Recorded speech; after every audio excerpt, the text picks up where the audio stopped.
Hello. I wanted to do a very quick video on everything that's been going on, just to kind of like put it out there.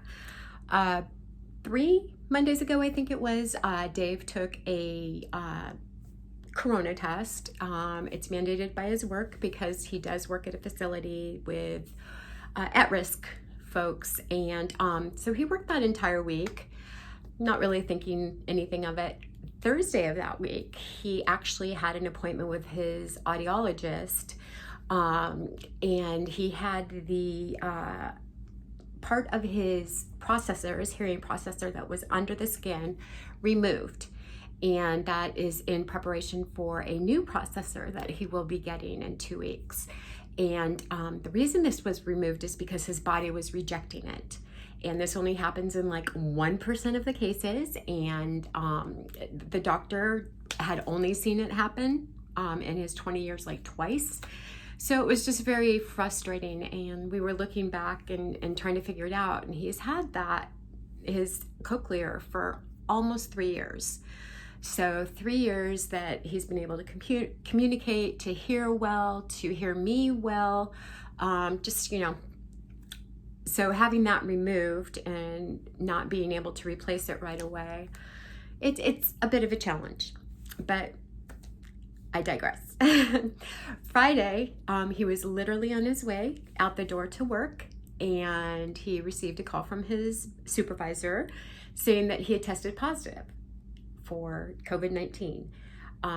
He absolutely refused to believe it, felt 100%, felt amazing except for a little bit of tenderness where they had just yanked this thing out of his head. And even though I had relentlessly explained to this poor man what a vector is and how you can have it and not know and all of these other things, I thought myself that I'm immunocompromised, and if he had it, I certainly had it. I mean, there's no way that I couldn't have had it. So we both went in and had the test done, and they let us know at that time that they were pretty backed up and our test results might be a little bit delayed, which, what are you gonna do really? But because his test was done through work, he had to abide by that, and his work had to abide by that. So he was home for 2 weeks, and this is me sitting at home, having been furloughed way back in May, I believe, and being used to being home by myself and have my own routine and all these other things. And now Dave's home, and so we knocked out a lot of stuff on the honey-do list, like getting some stuff cleaned up and painted, the back room turned into an office, stuff like that. He worked on my car for me and all of that, so that was good. But the somewhat challenging part of it was he couldn't hear. He can't hear, and I feel like the hearing in his other ear that doesn't have the processor might have gotten worse, which I'm sure they'll test. But it's frustrating when you're used to being able to communicate with somebody, and I can only imagine, as frustrating as it is for me, how it must be for him. That's just got to be feeling like you've taken so many steps backwards. But we made it through. Today's his first day back at work. We did a lot of stuff around the house, like I said. We were able to knock off a lot of the, we're doing the 30 by 30 St. Louis County Parks Challenge, which is 30 minutes in 30 different parks. And he went ham on those, so all is well. We've definitely put in our time. So all of this to say that the weekend of 4th of July, and by the way, this whole time we're both feeling great. We both feel fine. I had a little bit of a headache for a couple days, but I think that was probably just seasonal. I was a little congested, and I'm a tad bit of a hypochondriac anyway because I am immunocompromised.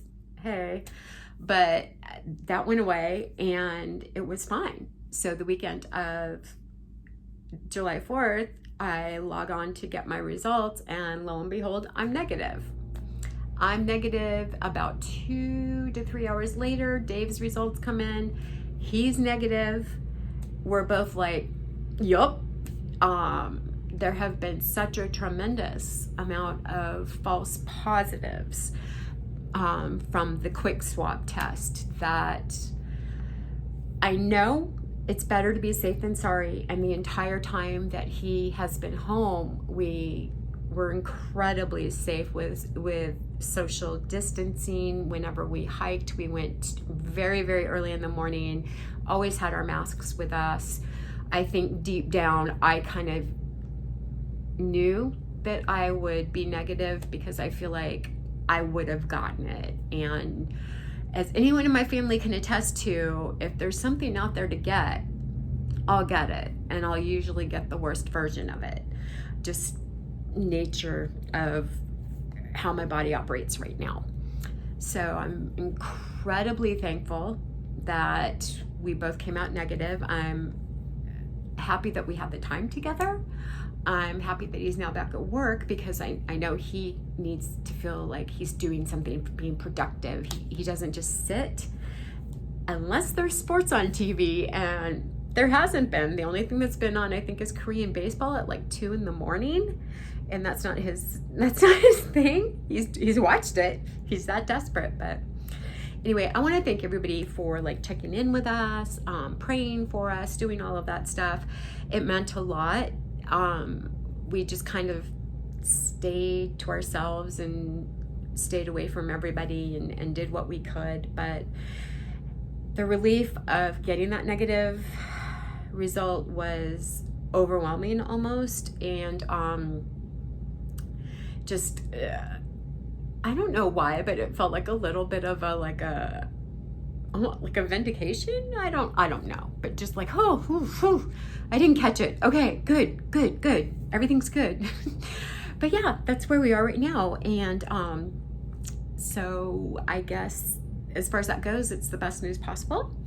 And as far as everything else goes, it's kind of same old. I'm still furloughed, haven't heard anything about work. Dave's back at work, and we are actually going to a Christian concert tonight, a nice, responsible, socially distanced. It's going to be interesting to see what it looks like. This is one of our favorite groups, so I hope that it goes well. I mean, I have a mask and a backup mask and about a gallon of hand sanitizer that I'm bringing with me, so we'll see. With that said, I just want to remind you guys to please be kind to one another always, and especially now. People really need some extra TLC lately. So I will see you next time. Bye.